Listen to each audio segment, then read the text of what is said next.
Others say not so fast, putting a positive spin on the outcome for Democrats. News Nation contributor and political and media strategist Kurt Bardella is with us. So which is it? Do they deserve the heat they're getting? And how much leverage did they lose? Yeah, I mean, it's kind of a little bit of both, to be quite honest. Obviously, after the election of last week, that saw Democrats have a really, the best night they've had in a really long time, frankly. They were riding high, they were feeling good, and now, just like that, they're now back to attacking one another.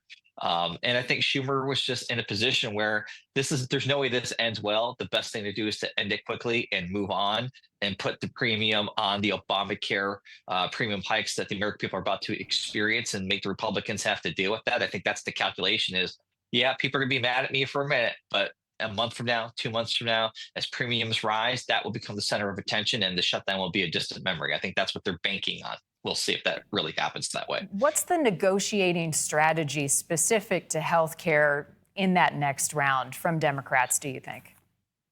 Yeah, I mean, this is the thing that's a little bit, I think, confusing for most Americans. Democrats said they shut down the government because they wanted something to be done about the healthcare premium. The House and Hakeem Jeffries, they were very clear they wanted a 1 year extension of the Obamacare subsidies to go into effect, and that was the line in the sand.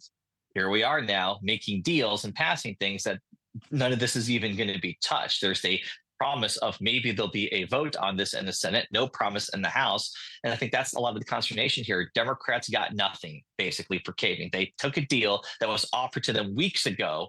Nothing has changed. And it looks like they caved because they're not walking away with anything to show for all of it. If anything, it just kicks the can down the road. We're going to be right back having this conversation in January. Right. And I think it was Senator Dick Durbin that said shutdowns don't work. I mean, a lot of people have said that. But what's the lesson learned? The next time this comes up for debate, are we back in another shutdown or does something else happen to avoid it? Well, the lesson has to be number one, if you are the Democrats, do not do this if you don't have a clear exit strategy and that you are unified on, that you can coalesce behind and make very clear and stand behind and not budge. One of the major challenges for Democrats this entire time is that it wasn't clear what is that exit strategy and are you all on board with it? If you're halfway in and halfway out, you know what you are?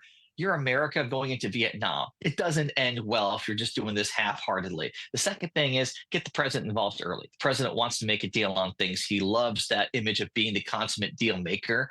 We've seen it with tariffs. We've seen it in his past business dealings. If you can bring the president in, that kind of supersedes any member of the Republican leadership. If Trump says, let's do it, and he makes a deal with you, that kind of makes the Republicans have to own it. So have a clear strategy, have a clear exit strategy, and actually get the president involved if you can. Yeah, clearly they didn't call you first before this round, Kurt. Thanks as always. Good to see you. Good to see you too.